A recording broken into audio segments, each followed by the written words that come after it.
The Jets have begun their search for a new general manager and head coach. The team is going to interview plenty of candidates for these positions. Some will be good, some will be not quite as good. But when the Jets make their decisions, there's one thing they absolutely need to avoid. And we'll talk about what that is today on Locked On Jets.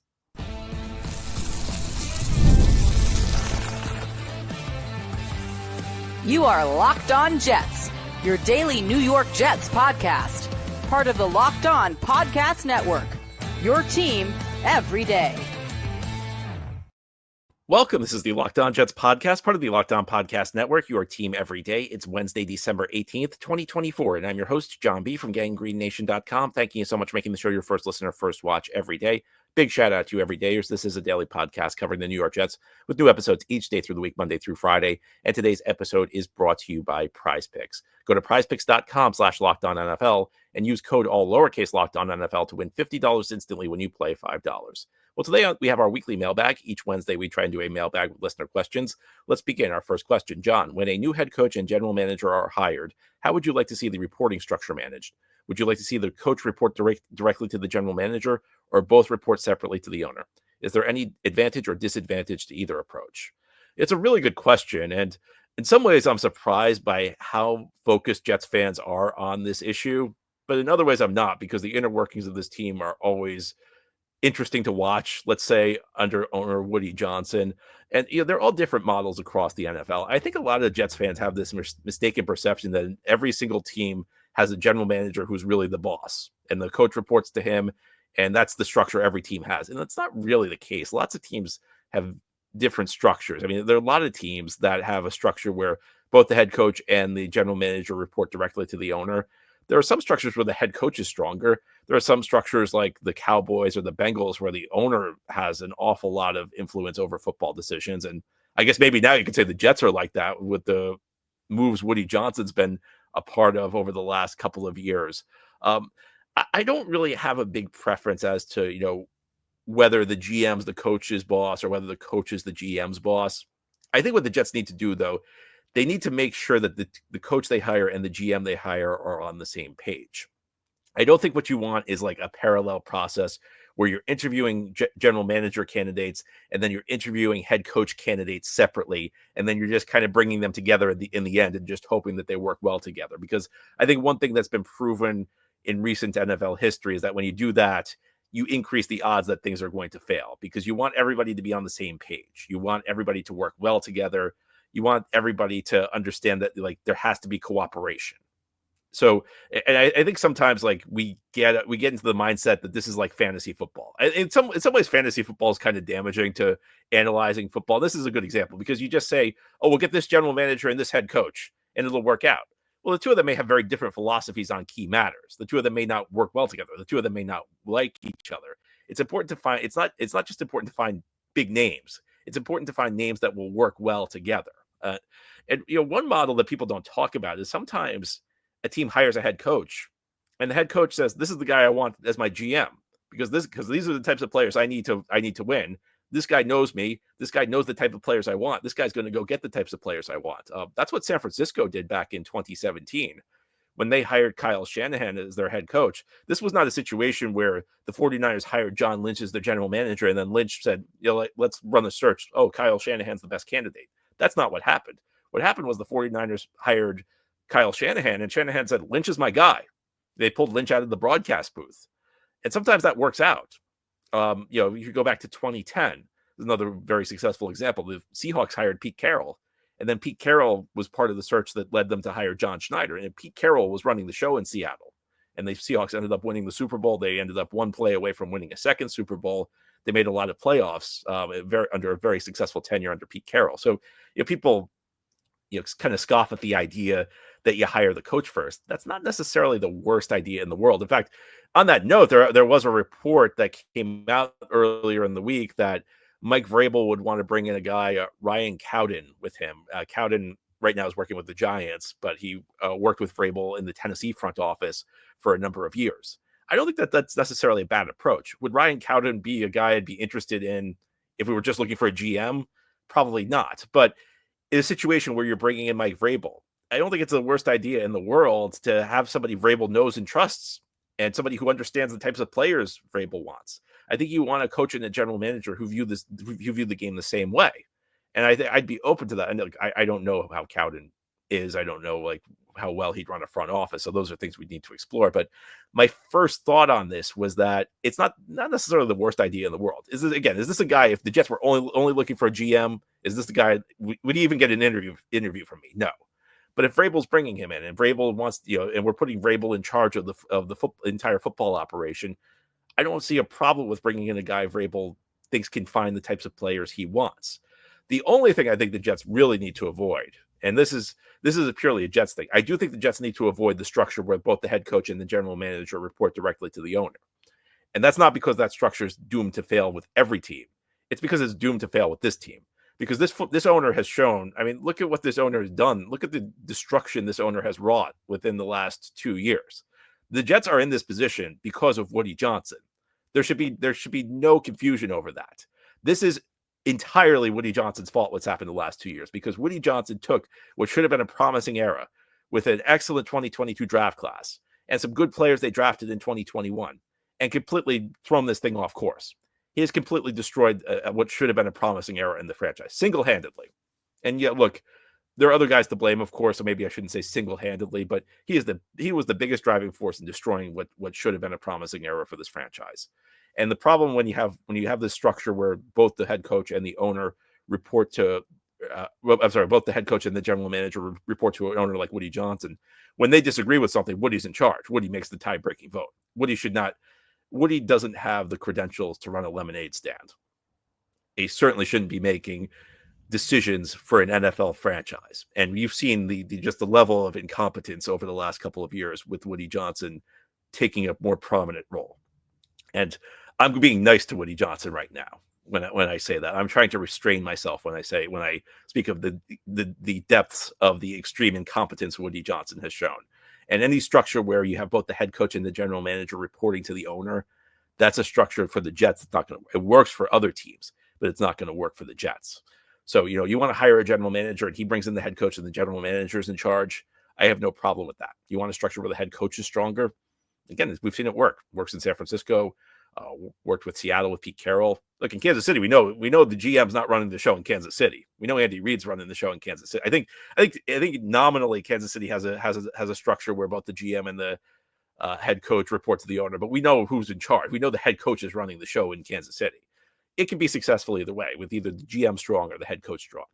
With the right owner, you can win with a structure where both of them kind of have equal power. With an owner who knows what he's doing, an owner who is smart. Unfortunately, the Jets do not have an owner that's smart, and that's an understatement.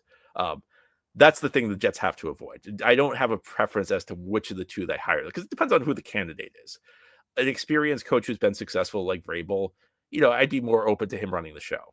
First-time head coach, I'd have a few more questions. It can work, though. I mean, Shanahan was a first-time head coach when the 49ers hired him, essentially turned over the operation to him. But, it'd have to be a special guy like a Ben Johnson. Otherwise, I think going with a model where the general manager has more power, the coach reports to him, that's fine. It's what we've seen in the NFL is that people obsess over this stuff. They act like there's one way to make it work. There are lots of different ways to make it work. It depends on the people involved. It depends on the personalities involved. With the Jets, you just can't have the owner like anywhere within a 10-mile radius of any decision making. I mean, there's a show, Locked On NFL Squad, that's going to be airing today on this feed, and it's a bunch of my colleagues and I get together every week. We talk about NFL issues. I have a Christmas gift for the New York Jets that involves the owner on that show, so if you want to check that out when it drops later today, please do. Now, head here on the Locked On Jets podcast, we'll turn our attention to another key decision the team's going to have to make this offseason. Who's going to play quarterback for the Jets in 2025? And frankly, there are no good options, but Jets need someone back there to set them up for the future. I have some thoughts on this, and I'll tell you what they are as we continue here on this Wednesday edition of Locked On Jets. Today's episode of Locked On Jets is brought to you by FanDuel. Get ready to tackle the NFL action with FanDuel, America's #1 sportsbook, because right now new customers can bet $5 and get $150 in bonus bets if you win. The FanDuel Sportsbook app gives you everything you need to place live bets on the NFL all in one place. So when you get a hunch in the middle of a game, you can check out the latest stats, view live play-by-play, and so much more on the same page where you place your bets. Just visit FanDuel.com to join today. You'll get started with $150 in bonus bets if you win your first $5 bet. Currently, the Rams a field goal favorite at MetLife Stadium on Sunday, which I don't know, seems kind of low to me, but I don't know, maybe if you believe in the Jets, if you think that they're going to start going on a tear after the win in Jacksonville, FanDuel.com is the place to get in on the action. You'll get started with $150 in bonus bets if you win that first $5 bet at FanDuel.com. That's FanDuel.com. Never waste a hunch and make every moment more with FanDuel, an official sportsbook partner of the National Football League. Today's episode of Locked On Jets is also brought to you by the College Football Playoff on TNT. It's that time of year. The College Football Playoff is back, and with the newly expanded 12-team format, it's guaranteed to be bigger and better than ever, bringing you all the hard-hitting and high-flying excitement that you love. TNT Sports' coverage of the College Football Playoff begins December 21st, starting with the College Football Playoff Kickoff Show presented by AT&T at 11 a.m. Eastern, leading into our first matchup, the Southern Methodist University Mustangs battling the Penn State Nittany Lions at noon. Then the Clemson Tigers look to upset the Texas Longhorns in a showdown at 4 p.m. Eastern. Don't miss a moment of the action. Watch the College Football Playoff presented by Allstate live on TNT, True TV, TBS, and Max. Thank you so much for making Locked On Jets your first listen or first watch every day. Big shout out to you everydayers. This is a daily podcast covering the New York Jets with new episodes each day through the week, Monday through Friday. Let's continue now with our weekly mailbag. Our next question is from Charlie. John, what are your thoughts on the 2025 free agent class? I think Garoppolo may be available for less than crazy money. Tannehill seems like he's worth a look.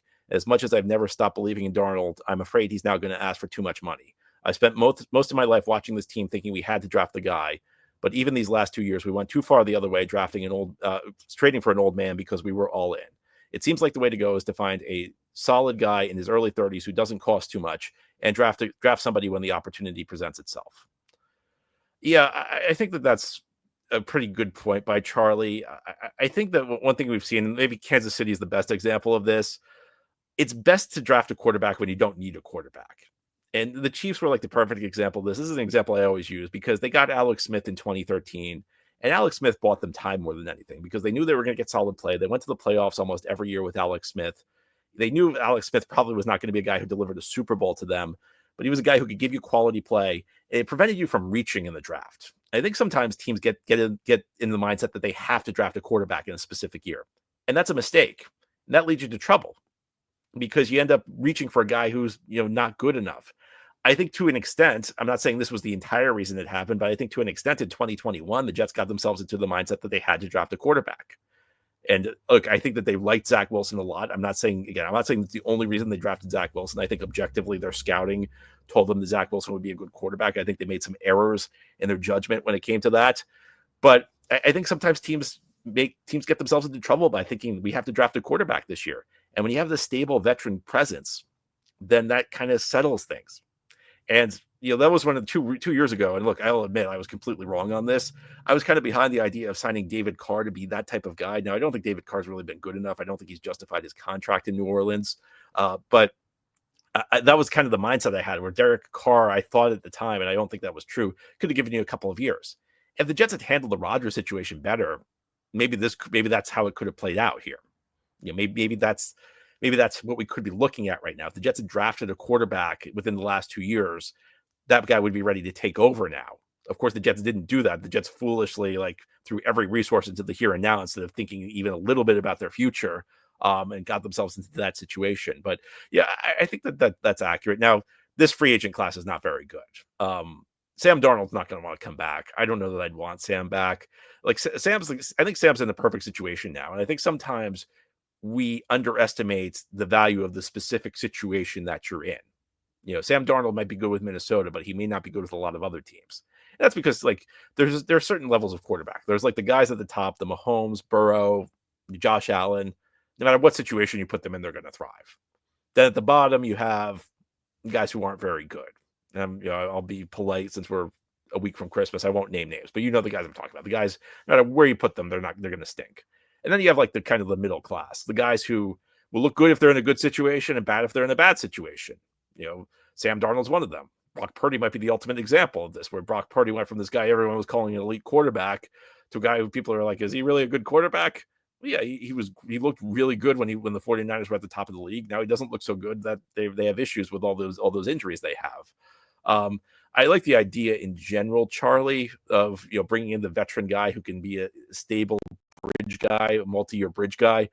I just don't know who that's going to be this offseason because it's just not a very enticing group of free agent quarterbacks. So I think that's going to be a bit of a challenge. Next question, John. Who should the Jets sign a quarterback this offseason? Yeah, there really are no good options. But here's the thing: is like this is used people are using this as a rationale to bring Aaron Rodgers back and say, well, who are the good quarterback options in the offseason? Well, Aaron Rodgers is not a good option. I mean, he hasn't been good this year. And he's going to be, he's next year he turns 42 in the season during the season. So that's not a really good. That's an argument I've heard used a lot over the last couple of days for the Jets to keep Aaron Rodgers. Look at the free agent quarterback group. Yeah, the problem with that is Aaron Rodgers is a bad option too. It's just not an enticing group. I mean, I think Charlie mentioned Garoppolo. I mean, Garoppolo will be great for the 4 games he gives you. I think Tannehill's finished. It's going to be somebody like it's going to be like the usual suspects who are the teams that just have nothing at quarterback. The teams have nothing at quarterback. There's this group that you always look to, the guys who are good enough to get a job but never good enough to keep a job. So it'll be the Jameis Winstons of the world. There's rumors Gardner Minshew may be cut by the Raiders. It'll be somebody of that caliber, somebody who's good enough, someone who's like a low level starter, high level backup, and you'll be able to entice them because you'll be able to offer them a chance to start. But you have to just consider that 2025 is for the Jets is probably just a reset year. It's not a year where this team is really going to be able to make noise no matter what they do at the quarterback position. It's a year where they're going to have to unclog their salary cap because they made a lot of bad bets. They made a lot of moves that just have not panned out. So next year you just have to take your medicine. And I think that's just the way it is. Next question. What about signing Justin Fields? Will he command $5 million? I'm not sure. Fields is, he's another guy in that group. I think he's a low-level starter, high-level backup. I think if you look across the league, you look at some of these guys who have figured it, maybe taking them a couple stops to figure it out. Sam Darnold's a good example. Geno Smith's another good example. Baker Mayfield to an extent. Baker Mayfield had success with Cleveland, then things kind of fell off. Then he found the right place in Tampa Bay. Sometimes the quarterback just finds the right situation. I'm not sure New York would be the right situation for Justin Fields, but I wouldn't hate Justin Fields as an option. I don't think Justin Fields is a great quarterback. I think he's been a pretty major disappointment since he was drafted by the Bears. And I watched some of the Steelers games earlier this season, and even though they were winning, they benched him, and I felt like it was the right decision because he left throws on the field. I think he's a guy. I think he fits in that category of guys who are good enough to find jobs, but never good enough to keep a job. So he's probably the level of quarterback the Jets are going to bring in next year. And I know that's distressing for a lot of people, but you know what? We shouldn't have done all the stuff we did the last 2 years. We didn't do the stuff we did the last 2 years. We wouldn't be talking about this. This is the consequence of making all these bad choices in 2023 and 2024. Now, 2025 has to be a year where we reset the salary cap and look forward to 2026. And I don't like it, but I didn't like a lot of the moves the Jets made. And this is why. Next question from Lou. John, why other than dumb luck should Jets fans be even the least bit excited about the prospect of the next GM and maybe head coach Woody will pick? Well, I don't know if excited is the word I would use because at this point, it's very difficult to have any trust in this ownership. And on some level, I feel like I'm just kind of waiting Woody Johnson out. I'm just waiting for this guy to get bored and sell the team. And maybe that'll happen sometime soon. Maybe it'll be another Fred Wilpon situation where he just gives up and sells the team to a better owner like Fred Wilpon did to Steve Cohen. And I know there were some financial issues Wilpon had that led to that, but I can't say excited. That's too big of a word because like you, Lou, I don't really have a lot of faith in the owner to get this hire right. What I would say is that the history of professional sports, and that includes the NFL, is full of examples of franchises that look completely hopeless, where they just lose, where it's decades long of losing, where they have the worst culture in sports, and then suddenly it turns around inexplicably. And I'm not saying I have any faith in Woody to get the right hire, but sometimes it happens by accident. Sometimes you just get the right people in by accident. And I think that's what it's going to take for the New York Jets. Look, we know Woody Johnson's not going to hire somebody good because Woody Johnson knows what he's looking for. But sometimes you just accidentally fall into something. And that's I guess that's the hope right now, because there's not really much else Jets fans have to go for at the moment. It's a bad situation because of how bad this owner's been and because of how foolish he is and his refusal to learn from his mistakes and his refusal to admit that he did things wrong. So I can't say Jets fans should be excited. I can't even say Jets fans should be like overly hopeful, but there are plenty of examples of teams that were clueless for a really long time and then turned it around overnight. And I guess we just have to hope that the Jets will be another one of those teams. That here on the Locked On Jets podcast, we'll talk about the Jets defense, because this was supposed to be one of the strengths of the team. It was a top 5 defense the last 2 years, and it's been awful this year. Who's to blame for it? Well, I think it's complicated, and we'll go into that as we continue here on this Wednesday mailbag edition of Locked On Jets. Today's episode of Locked On Jets is sponsored by Prize Picks. If you love watching the game, you're going to love Prize Picks, the easiest and most exciting way to play daily fantasy. Whether it's football, basketball, or any of your favorite sports, Prize Picks makes your holidays bigger and brighter. You can now win up to 1,000 times your money on Prize Picks. Plus, this holiday season, they're giving away $30+ million in rewards during Pickmas and offering 2 free picks in December. And when your picks hit, Prize Picks makes it easy to cash out. You can get your money in as fast as 15 minutes. Download the Prize Picks app today and use code LOCKEDONNFL to get $50 instantly after your first $5 lineup. Again, download the Prize Picks app and use code LOCKEDONNFL. It's one word with no space, LOCKEDONNFL, to get $50 instantly after your first $5 lineup. That's right, $50 instantly when you play just $5. Prize Picks, run your game. Today's episode of Locked On Jets is also brought to you by Rocket Money. Did Rocket Money help you find any subscriptions you forgot about or that you were paying for twice? That may happen to you. You may have a few subscriptions that you don't even realize you're paying for, and Rocket Money makes it easy to track them down. It's like having a personal assistant for your finances. Rocket Money is a personal finance app that helps you find and cancel unwanted subscriptions, monitors your spending, and helps lower your bills so you can grow your savings. It brings everything together in one place, whether it's just your subscriptions, your spending habits, or even the goals you want to hit this year. Rocket Money has over 5 million users and has saved a total of $500 million in canceled subscriptions, saving members up to $740 a year when using all of the app's premium features. I ought to use Rocket Money. I mean, I have so many subscriptions, I'm sure I don't even know what I'm paying for some months. Well, you should definitely get Rocket Money. Cancel your unwanted subscriptions and reach your financial goals faster with Rocket Money. Go to rocketmoney.com/lockedon today. That's rocketmoney.com/lockedon. rocketmoney.com/lockedon. This is the Locked On Jets podcast. We're doing our weekly Wednesday mailbag show. Let's continue now. Our next question. John, do you think the Jets' defensive struggles are more related to coaching or personnel? We've seen examples like the Eagles and Vikings who improved significantly with a new defensive scheme. Do you think a new coach would get the defense back on track? If so, what do you think Ulbrich is doing wrong schematically?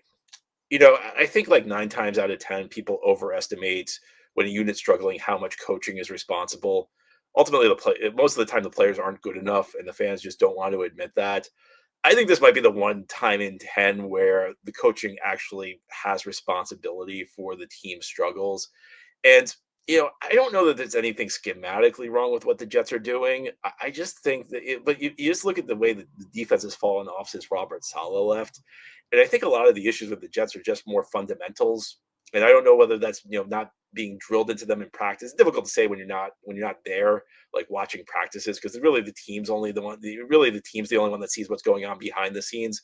But you just look at the issues they've had with tackling this year. You look at the issues they've had with being sloppy, passing off zone coverages, the breakdowns they've had. And it feels like, first of all, like Saleh was probably more involved in the defense than they let on. But the other aspect of this is it just feels like Jeff Ulbrich has been stretched too thin, where he's trying to both be the head coach and run the defense.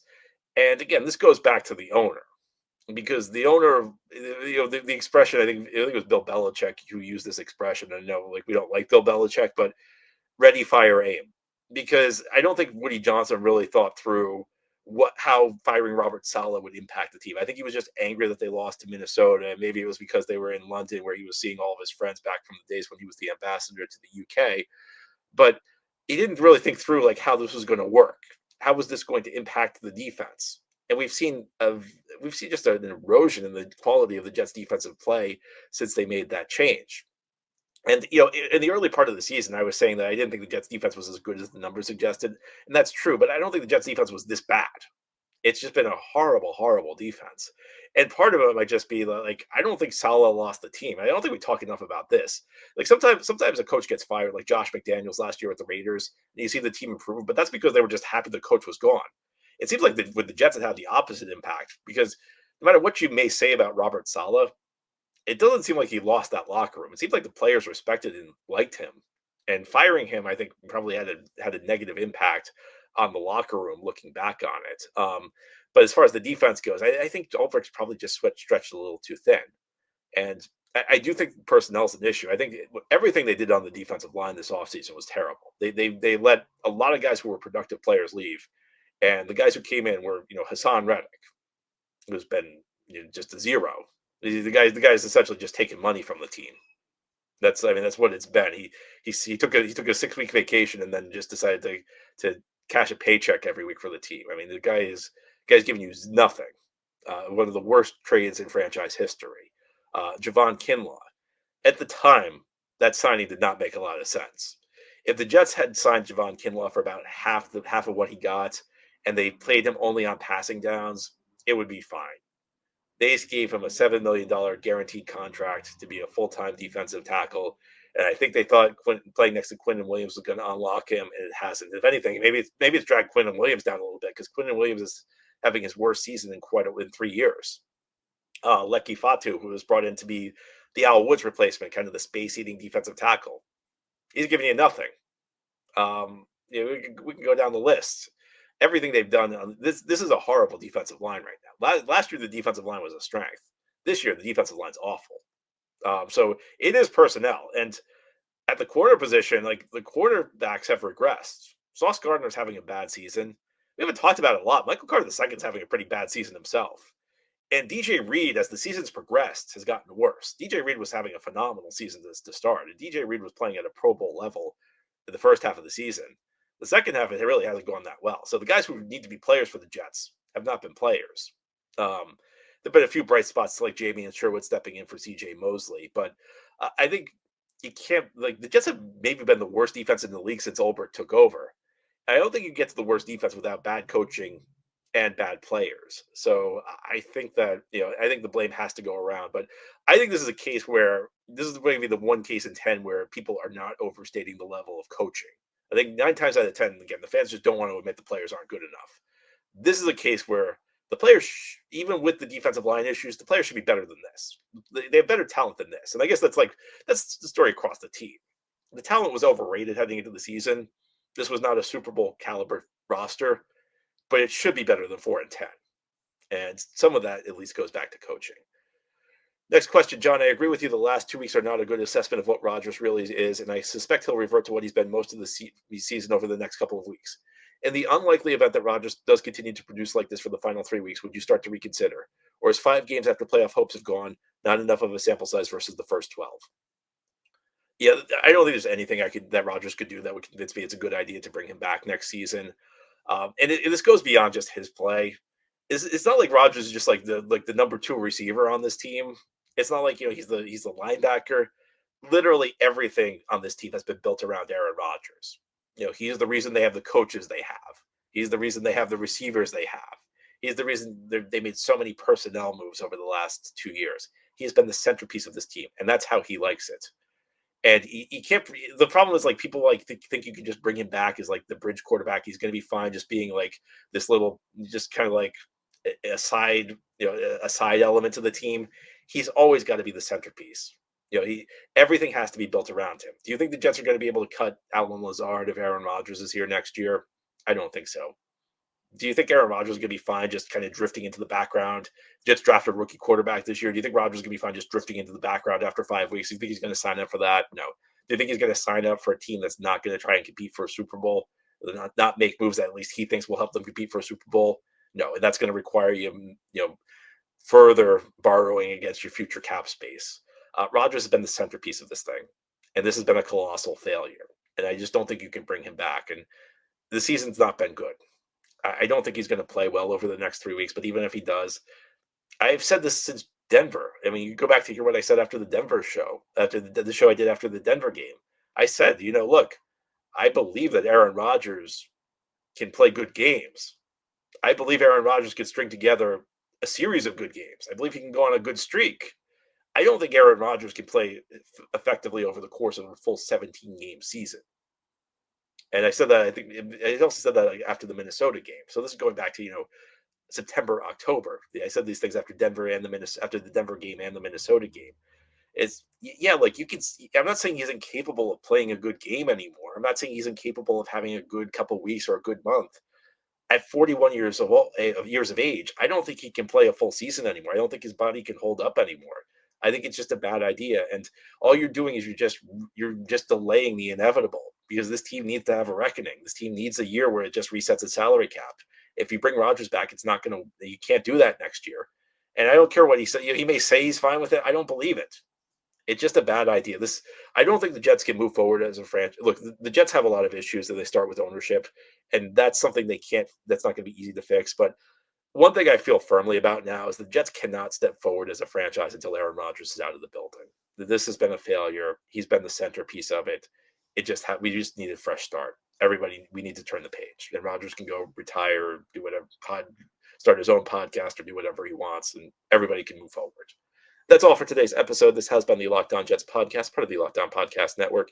Your team every day is our motto. As always, if you enjoyed the show, hit the subscribe button where you're watching or listening, so that you'll never miss an episode. If you enjoy the show and are listening on a podcast source, give it a 5-star review. And if you're watching on YouTube and enjoy the show, give this episode a big thumbs up. Helps us out, helps other Jets fans find the podcast.